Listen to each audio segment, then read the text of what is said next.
The 310 Rescue Litter is the ultimate stretcher for confined space rescue, with its strong stainless steel frame that is capable of folding into a compact backpack.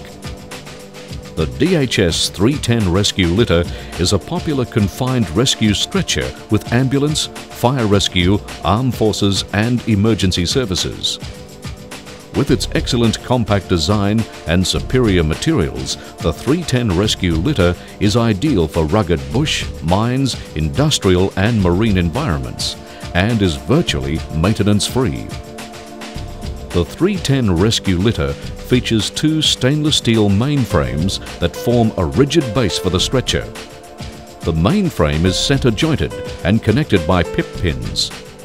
The two mainframe sections of the stretcher are permanently connected with webbing and stainless steel rings.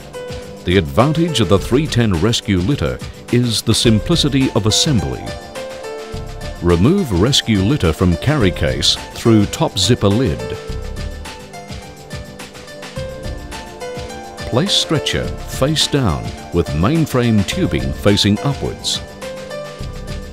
Align stainless steel tubing and connect by sliding head-end frame over bottom-end tube. Lock frame tubes together and secure with pip pins. To position and lock pip pins, push center button at the top of the pin. Insert into frame holes and release center button to engage lock.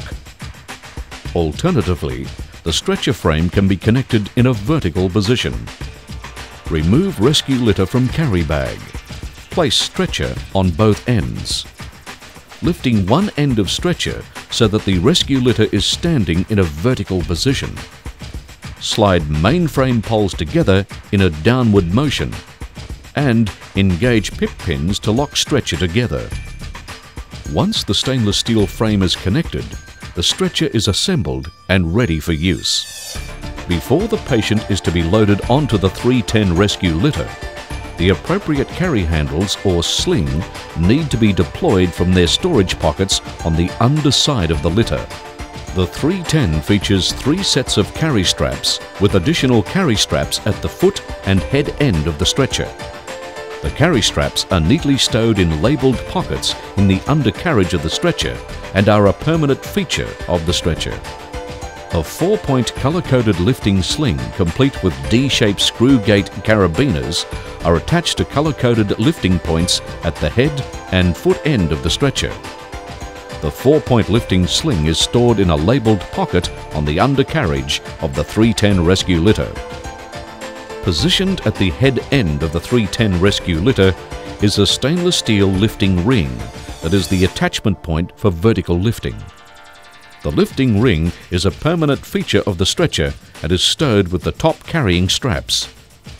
A 10-metre tether line complete with spinnaker clip can be attached to 4 designated points around the stretcher to stabilise the rescue litter during lifts. Multiple attachment points and the quick-release spinnaker clip enables the winch operator to disconnect once the rescue litter is secured. There are 3 body flaps with colour-coded patient restraint straps to easily secure a patient to the 310 Rescue Litter. Head, chest, thigh flaps and a footplate along with restraint belts gives the rescuers the ability to fully immobilise the patient. The rigid mainframe, patient flaps and restraints along with an appropriate neck collar can fully immobilise a suspected spinal patient for safe transportation. There are a number of methods to load a patient onto the 310 Rescue Litter. The safest method for both operator and patient recommended by the manufacturer is to load the rescue litter with a log roll. Patient loading may vary depending on individual organisations' protocols.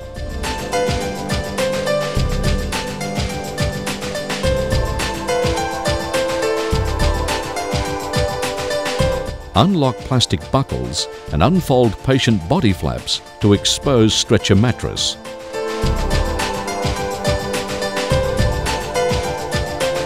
Roll flaps on side closest to the patient and place underside of stretcher.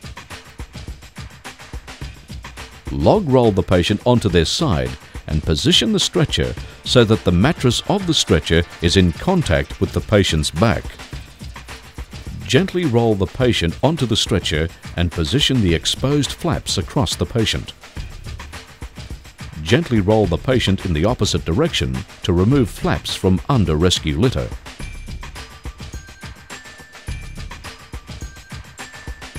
Working from head to foot, position flaps and secure patient to stretcher with color-coded restraint straps.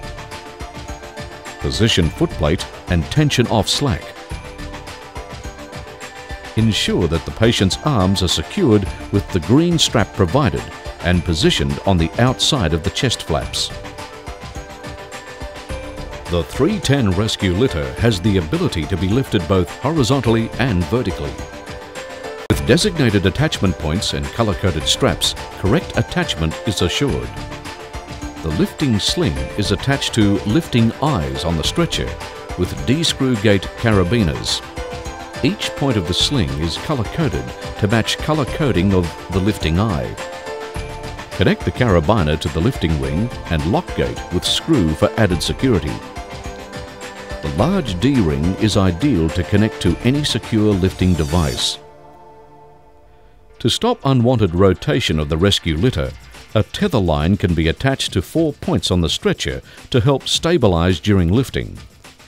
A spinnaker clip is used for quick release to disengage the tether line from the stretcher once the lift has been completed.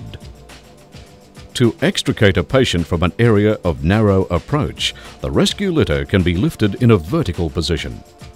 A designated vertical lifting ring positioned under the stretcher at head end of the patient enables for quick attachment to a secure lifting point. Attach the lifting device to the lifting eye at the head end of the stretcher. Secure patient and ensure footplate is in position and firm. The initial lifting of the stretcher is to be supported both sides using carry straps. The tether line is used to help stabilize and guide the stretcher out of confined spaces. The 310 rescue litter is an ideal stretcher for use in marine environments with its non-corrosive properties and ease of assembly. Assisting the stretcher to maintain positive buoyancy whilst loaded with a patient, a quick assemble flotation system has been built into the stretcher. 2 flotation sleeves are permanently attached to the side of the stretcher. Flotation pads stored in the backpack can be inserted into the flotation sleeves when needed.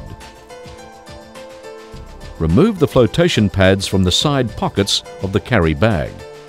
Unfold flotation sleeves on the side of the stretcher that are rolled and held in position with press studs.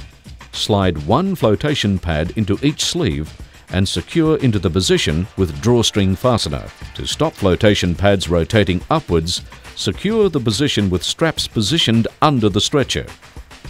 Depending on the weight and buoyancy of the patient, the securing straps can be adjusted in the water for appropriate positioning. Maintenance, inspection and service. Store in a cool, well-ventilated area when dry. Clean with a mild soap or detergent and ensure thorough rinsing with clean water and allow to dry. Check that equipment is serviceable before putting into storage and that all components are stowed correctly. The stretcher should be checked after every use. Webbing and stitching should be checked for fraying and stretching. Lubricate the center joint and pip pins with light oil. Check rivets for wear and tightness. Check carabiners for smooth operation. Inspect the carry bag and stretcher for signs of damage, deterioration, holes, cuts, fraying, broken stitching and contamination by water, dirt, acid, oil or grease. Ensure the 4-point harness and tether line are located in the pouches on the underside of the stretcher. Inspect the frame poles and metal fittings for signs of damage, distortion, corrosion, cracks and security of attachment of fabric components. If damage is detected, decommission the stretcher and contact the manufacturer or nearest agent for repair advice. The DHS 310 Rescue Litter, with its robust design and superior materials, will endure any rugged treatment that is handed out. With its compact design, simple assemble process and multiple lifting capabilities, the 310 Rescue Litter is suitable for any rescue situation.